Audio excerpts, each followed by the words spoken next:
আজকের গল্প লীনা দত্তের লেখা ভালোবাসা না অধিকার বোধ। চাটুর্যে বাড়ির খুশির হাওয়া এত তাড়াতাড়ি মিলিয়ে যাবে কেউ ভাবতেও পারেনি। কাল এই বাড়ির একমাত্র মেয়ে রুমি কি সাজে সেজে বসেছিল, কখন বর আসবে তার অপেক্ষায়। কত অপেক্ষার পর কালকের দিনটি এসেছিল তার জীবনে। কত স্বপ্ন, কত ভালোবাসা, সমস্ত কিছু মিলিয়ে গেল ক্ষণিকের মধ্যে। এই কথাগুলোই এখন কুসুমপুর গ্রামের লোকের মুখে মুখে ফিরছে। পুলিশে পুলিশে ভর্তি সমস্ত গ্রামটা। রুমি ঘরের এক কোণে চুপ করে বসে আছে। সে কিছু ভাবতে পারছে না, ভাবার অবস্থায় নেই। তার চোখে শুধু শূন্যতা, চোখের জলও শুকিয়ে গেছে। রুমির বাবা একটা চেয়ারে চুপ করে বসে আছেন, কোনো কথা বলছেন না, মাথাটা পেছনে হেলিয়ে চোখ দুটো বন্ধ করে। রুমির মা সমানে কেঁদে চলেছেন। তাদের একমাত্র মেয়ের এই অবস্থা হলো, ওর ভবিষ্যৎ কি হবে এই ভেবে তিনি অস্থির হয়ে পড়েছেন। এই সময় কুসুমপুর থানার ওসি জগদীশবাবু চাটুর্যে বাড়িতে ঢুকলেন। তার পিছু পিছু দুজন ইন্সপেক্টর ঢুকলেন। জগদীশবাবু ঢুকতেই সৌরভ বলল, আপনারা এদিকে আসুন স্যার, এই চেয়ারে বসুন। জগদীশবাবু বললেন, ঠিক আছে, বসতে হবে না, আমি মেয়েটির সঙ্গে একবার কথা বলবো। সৌরভ বলল, স্যার, ওর মনের অবস্থা ভালো নেই, কথা বলতে পারবে? জগদীশবাবু বললেন, দেখি চেষ্টা করে, না পারলে কাল আবার আসবো, বলে রুমির দিকে এগিয়ে গেলেন।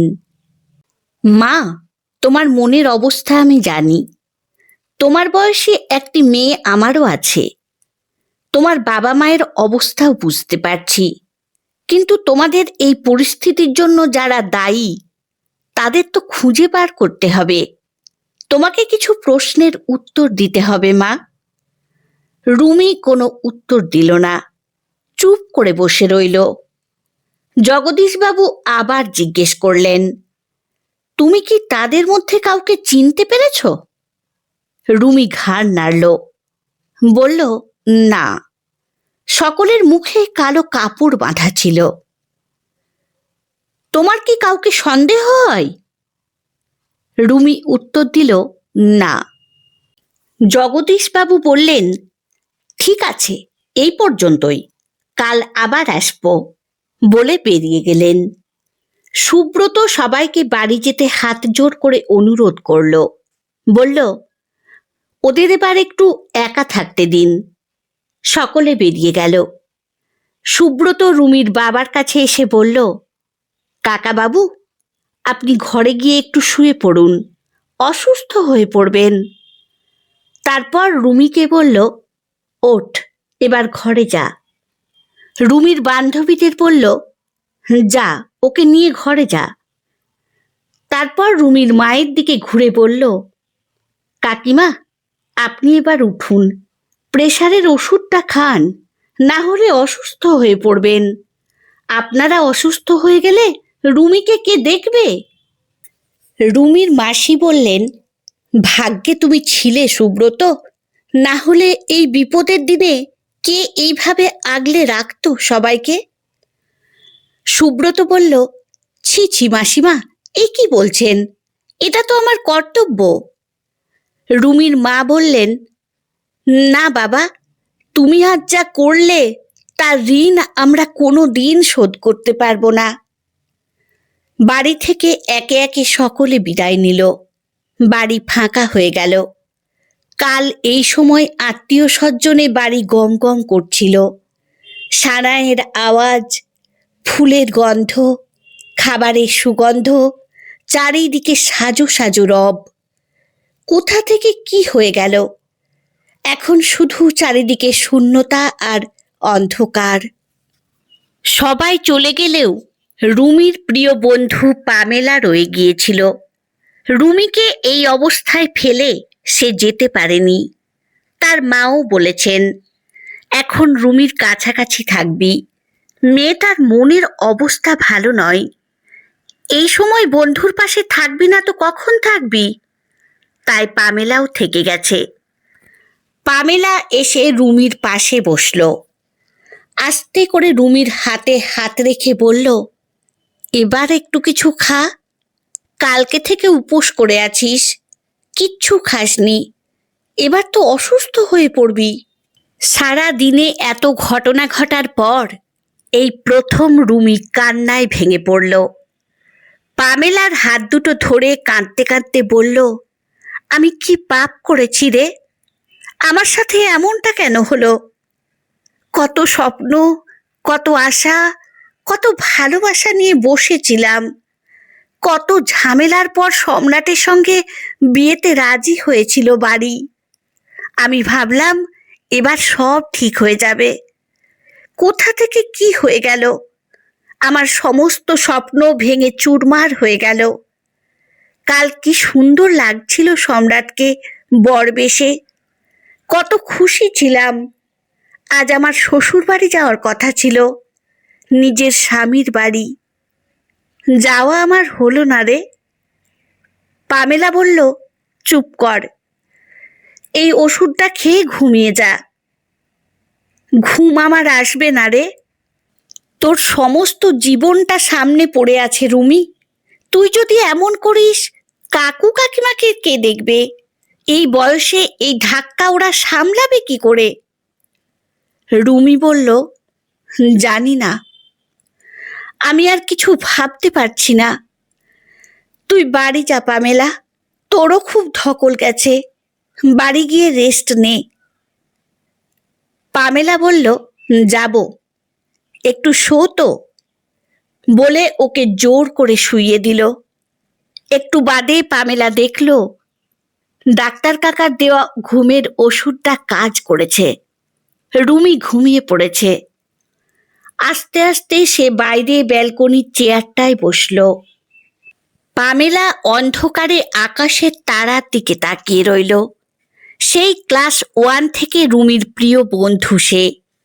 দুজনে কত গান, কত গল্প, কত হাসি, একসঙ্গে কত বেড়ানো। সেই রুমির এই অবস্থা মেনে নিতে পারছে না। মনে মনে ভাবছে, রুমি আর সম্রাটের পরিচয় তার হাত ধরেই হয়েছিল। সম্রাট তার মামার বাড়ির পাড়ায় থাকে। একবার রুমি পামেলার মামার বাড়ি বেড়াতে গিয়েছিল, সম্ভবত কলেজে গরমের ছুটিতে। সেখানে পামেলার মামাতো দাদার বন্ধু সম্রাটের সঙ্গে রুমির পরিচয় হয়। সেই থেকেই দুজনের প্রেম, তারপর গভীর ভালোবাসা। গ্র্যাজুয়েশন কমপ্লিট হলো, ইউনিভার্সিটিতে ভর্তি হলো, মাস্টার্স কমপ্লিট হলো। রুমির বাবা যখন বিয়ের তোড়জোড় শুরু করলেন, রুমি সম্রাটের কথা বাড়িতে জানালো। রুমির বাবা গোঁড়া ব্রাহ্মণ, সম্রাটরা অব্রাহ্মণ বলে কিছুতেই রাজি হচ্ছিলেন না। অথচ সম্রাট দেখতে শুনতে ভালো, ভালো চাকরি করে, অবস্থাও মোটামুটি ভালো, কোনো দিক থেকেই খারাপ ছিল না। কিন্তু রুমির বাবা বিয়েতে রাজি হচ্ছেন না। তখন মুশকিল আসানের মতো এসে দাঁড়িয়েছিল সুব্রতদা। রুমির বাবাকে রাজি করিয়েছিলেন। বলেছিল, কাকাবাবু, আজকের যুগে জাতপাত নিয়ে কেউ এত ভাবে না। যেখানে রুমি নিজে এত সুখী থাকবে, আপনি তাকে কেন বাধা দিচ্ছেন? আর ধরুন আপনি অন্য জায়গায় বিয়ে দিলেন, সেখানে যদি রুমি সুখী না হয়, আপনি নিজেকে ক্ষমা করতে পারবেন? আরও অনেক কিছু বলে রুমির বাবাকে রাজি করিয়েছিল। সুব্রতদার কাছে ওরা ছোটবেলায় অঙ্ক করত। সুব্রত একটা স্কুলে পড়ায়, এই গ্রামের সকলের মুশকিল আসান। কিন্তু সুব্রত নিজে এখনো বিয়ে করেনি। বিয়ের কথা বললেই বলে, আমার মতো বিশ্রী দেখতে ছেলেকে আর কে বিয়ে করবে? ওরা বলতো, বাজে বকো না তো, নিশ্চয়ই তুমি কাউকে ভালোবাসো, তাই কাউকে বিয়ে করতে চাইছো না। আর সুব্রত হা হা করে হাসত। রুমির এই বিয়েতেও সুব্রত দা সমস্ত দায়িত্ব নিয়েছিল। রুমির বাবাকে বলেছিল, কোনো চিন্তা করবেন না কাকাবাবু, পাড়ার ছেলেদের নিয়ে আমি সব ব্যবস্থা করে ফেলব। আপনার ছেলে নেই বলে দুঃখ করবেন না, আমি আপনার ছেলে, সত্যিকারের ছেলে যা করে তাই করব। পরের দিন সকালে সুব্রত আবার এলো, জোর করে সকলকে খাওয়ালো। রুমিকে বলল, তোর সমস্ত জীবনটা পড়ে আছে রুমি, তোকে ঘুরে দাঁড়াতে হবে, বাঁচতে হবে। তারপর সুব্রত রুমিকে বলল, আচ্ছা রুমি, তোর একটা কথা মনে আছে? পলাশপুর গ্রামের রতন একবার তোর পেছনে খুব লেগেছিল, তোকে বিয়ে করবে বলে উঠে পড়ে লেগেছিল। ও একটু গুন্ডা ধরনের, ওর কাজ নয় তো এটা? রুমির মনে পড়ল, হ্যাঁ এইরকম একটা ঘটনা ঘটেছিল বটে। তখন রুমি ফার্স্ট ইয়ারে পড়ে। সুব্রত বলল, আজ পুলিশের কাছে কথাগুলো বলবি, কে জানে বাবা কার মনে কি আছে। বলে সুব্রত বেরোতে যাবে, এমন সময় পুলিশ অফিসার আবার এলেন। অফিসার রুমির দিকে তাকিয়ে বললেন, আজ আরেকটু বিরক্ত করব মা, তুমি একটু আমায় সাহায্য করো, এটুকু অনুরোধ তোমার কাছে। রুমি চুপ করে রইল। বিয়ের আগের দিন থেকে কি কি ঘটনা ঘটেছিল বলো। রুমি কিছুক্ষণ চুপ করে বসে থেকে খুব ধীরে ধীরে বলতে শুরু করলো। বিয়ের আগের দিন আইবুড়ো ভাত ছিল, আত্মীয় স্বজন আসা শুরু করে দিয়েছিল। সকালে খুব হৈহুল্লোড় আনন্দ হলো। সেদিন রাত্রিরে আমরা বন্ধুরা একসাথে ঘুমিয়েছিলাম। পরের দিন খুব ভোরে সবাই ডেকে দিল, বলল খই দই খেতে হবে। খাবার পর আস্তে আস্তে বিয়ের সমস্ত রীতি নীতি পালন হচ্ছিল। সন্ধ্যার দিকে আমি কোণে সেজে বসেছিলাম। সম্রাট এলো, বিয়ে হলো। পরের দিন শ্বশুর বাড়ি যাব। তখন সন্ধে নেমে আসে। সম্রাটদের বাড়ি থেকে বলা হয়েছিল ওদের সন্ধেবেলা বাড়িতে বৌবরণ হয়, তাই আমরা সন্ধেবেলায় রওনা হয়েছিলাম। কিছু দূর যাওয়ার পর একটা ফাঁকা রাস্তা, দুধারে জঙ্গল। সেখানে মুখে কালো কাপড় বাঁধা, কালো পোশাক পরা কতগুলো লোক আমাদের গাড়ির সামনে এসে দাঁড়ালো। গাড়ি থামাতে বলল। গাড়ি থামাতেই ওরা পিস্তল বার করে সম্রাটকে গাড়ি থেকে নামতে বলল। আমি সম্রাটকে কিছুতেই নামতে দিচ্ছিলাম না, কিন্তু ওরা বন্দুক দেখিয়ে ড্রাইভারকে দিয়ে দরজা খুলিয়ে দিল। তারপর সম্রাটকে, ড্রাইভারকে আর সম্রাটের বাড়ির আরেকজনকে টানতে টানতে জঙ্গলের দিকে নিয়ে চলে গেল।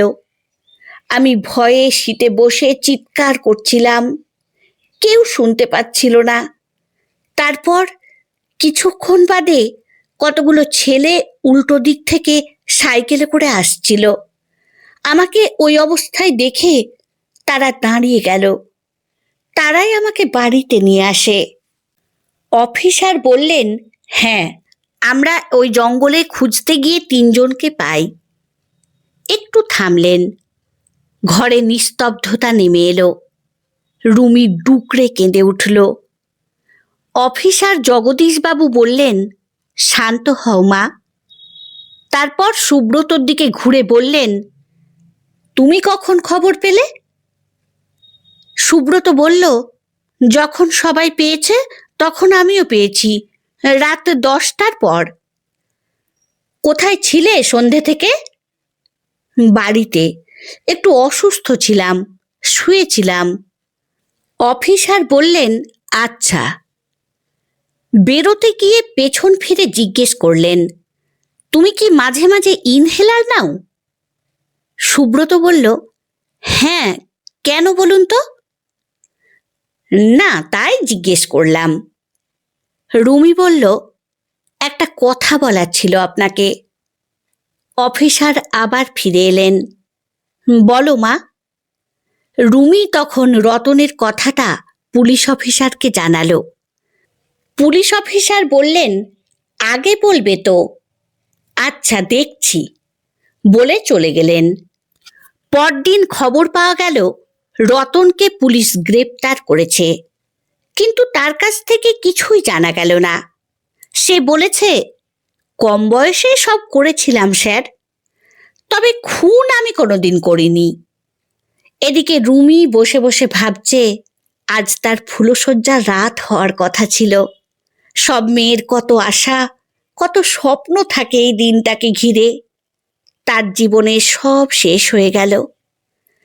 এর প্রায় 15 দিন পর থানা থেকে ফোন এলো। বলা হলো সকলকে আসতে, জিজ্ঞাসাবাদ করবে পুলিশ। জগদীশবাবু এলেন। রুমিকে বললেন, অপরাধীর গতিবিধির উপর নজর রাখতে গিয়ে একটু দেরি হয়ে গেল মা। তারপর একে একে প্রত্যেককে জিজ্ঞাসা করলেন, কাউকে সন্দেহ হয় কিনা। কেউ কোনো সদুত্তর দিতে পারল না। তখন অফিসার বললেন, সুব্রতবাবুকে আর দেখছি না, তিনি কোথায়? সুব্রতর মা উত্তর দিলেন, ও স্কুলে গেছে, উনাকে একবার ডেকে পাঠাতে হবে। সুব্রতর মা বললেন, কেন, দরকার আছে? একজন কনস্টেবল গিয়ে সুব্রতকে ডেকে আনলো। অফিসার সুব্রতকে বললেন, এবার তুমি বলো, তোমার কি কাউকে সন্দেহ হয়? সুব্রত উত্তর দিল, না। পুলিশ অফিসার তার দিকে তাকিয়ে বললেন, আমার কিন্তু তোমাকে সন্দেহ হয়। আমাকে?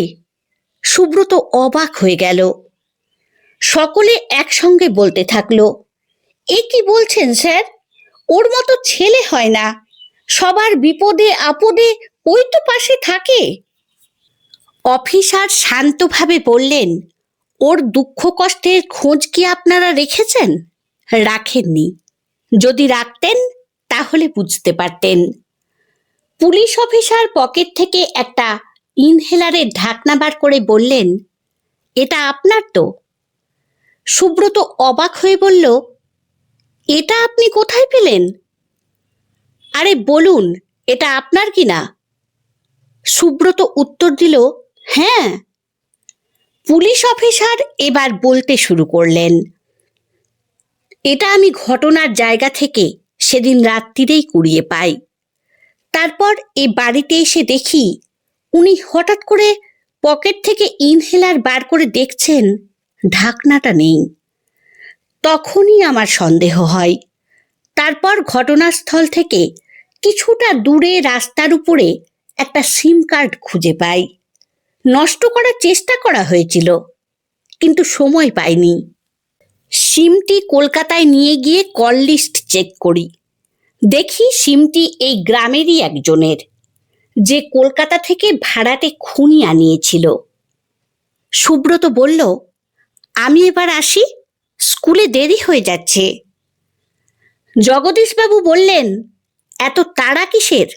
দাঁড়াও, শেষটা করে যাও। থানার মেজবাবু বললেন, সুব্রতবাবু, আপনি ধরা পড়ে গেছেন, সত্যিটা স্বীকার করুন। সুব্রত একটা চেয়ারে ধপ করে বসে পড়ল। তারপর ধীরে ধীরে বলল, everything is fair in love. Police officer বললেন, পুরোটা খুলে বলো। সুব্রত শুরু করল, রুমিকে আমি ছোট থেকেই চিনি, কিন্তু ও যত বড় হতে থাকলো, ওর রূপ, ওর ঝকঝকে কথাবার্তা, ওর গানের গলা আমাকে ক্রমশ আকর্ষণ করত। একদিন বুঝতে পারলাম ওকে আমি ভালোবাসি, ওকে ছাড়া থাকতে পারবো না, কিন্তু কখনো বলতে পারিনি। ওর থেকে আমি অনেকটা বড়, তাই বলতে লজ্জা করত। তারপর ওর সঙ্গে সম্রাটের সম্পর্ক হলো। সম্রাটের কথা শুনে আমার খুব রাগ হতো। বুঝতে পারছিলাম ওকে আর পাওয়া হবে না। যখন বুঝলাম বিয়েটা হয়ে যাবে, তখন ভাবলাম বিয়ে করুক, কিন্তু আমি ওকে কারোর হতে দেব না। তখন কাকাবাবুকে রাজি করালাম এই বিয়েতে, কারণ একবার বিয়ে হয়ে গেলে আর বিয়ের সময় বর মারা গেলে ও সবার করুণার পাত্র হবে। তখন আমি ওকে উদ্ধার করব। সবাই আমাকে ধন্য ধন্য করবে। সাপও মরবে, লাঠিও ভাঙবে না। সেই ভেবে কলকাতার কিছু পুরনো পরিচিত গুন্ডাদের সঙ্গে যোগাযোগ করি। তারাই ভাড়াটে গুন্ডাদের সঙ্গে যোগাযোগ করিয়ে দেয়। বিয়ে হওয়ার পরেও আমি স্থির থাকতে পারছিলাম না। পাশে সম্রাটকে দেখে সহ্য করতে পারছিলাম না। তাই ওই দলের সঙ্গে আমি নিজেও গিয়েছিলাম। খুব টেনশনে ইনহেলার নিতে গিয়ে ঢাকনাটা পড়ে গেল। আর তখনই কয়েকটা ছেলে সাইকেলে করে আসছিল। তাদের আওয়াজ পেয়ে ভয়ে পালাতে গিয়ে অন্ধকারে সিমটা হাত থেকে পড়ে গেল। খুঁজে পেলাম না। তখনই মনে হয়েছিল এই সিমটাই আমাকে ধরিয়ে দেবে। অফিসার বললেন, ধর্মের কল বাতাসে নড়ে ভাই, এত বড় পাপ করেছ, ধরা পড়তেই হতো। পুরো মেয়েটার জীবনটা নষ্ট করে দিলে। সমস্ত গ্রামের লোক স্তব্ধ। সুব্রত এই কাজ করল? পৃথিবীতে কি তাহলে বিশ্বাসের কোনো মর্যাদা নেই? রুমি উঠে দাঁড়ালো। তার গলা কাঁপছে, কিন্তু চোখে তখন জল নেই, শুধু এক অদ্ভুত দৃঢ়তা। ভালোবাসলে তার ভালো চাইতে হয় সুব্রতদা। ভালোবাসা মানে অন্যের স্বাধীনতাকে সম্মান করা। তুমি আমায় ভালোবাসোনি, তুমি শুধু আমাকে অধিকার করতে চেয়েছিলে। ভালোবাসতে জানতো সম্রাট, তুমি তার যোগ্য কোনো দিনই ছিলে না। বলে সে ঘরের দিকে পা বাড়ালো। পামেলা ছুটে এসে তার হাত ধরল। দুই বন্ধু পাশাপাশি দাঁড়িয়ে রইল। পুলিশ সুব্রতকে নিয়ে গাড়িতে উঠল। সুব্রতর মা বললেন, এত লেখাপড়া শিখিয়ে তোকে এই মানুষ করলাম বাবা, আমার কোথায় ভুল ছিল? ভগবান, এবার তুমি আমায় তুলে নাও। গাড়ি চলে গেল। গ্রামে নেমে এলো এক ভারী নীরবতা। রুমি জানালার পাশে দাঁড়িয়ে দূরের মাঠের দিকে তাকিয়ে রইল। সামনে অনেক কঠিন দিন, কিন্তু সে ভেঙে পড়বে না। সম্রাটের ভালোবাসার প্রতি সম্মান জানিয়েই সে বেঁচে থাকবে। আমার গল্প পাঠ যদি আপনাদের ভালো লেগে থাকে তাহলে লাইক, কমেন্ট ও শেয়ার করে দেবেন। ধন্যবাদ।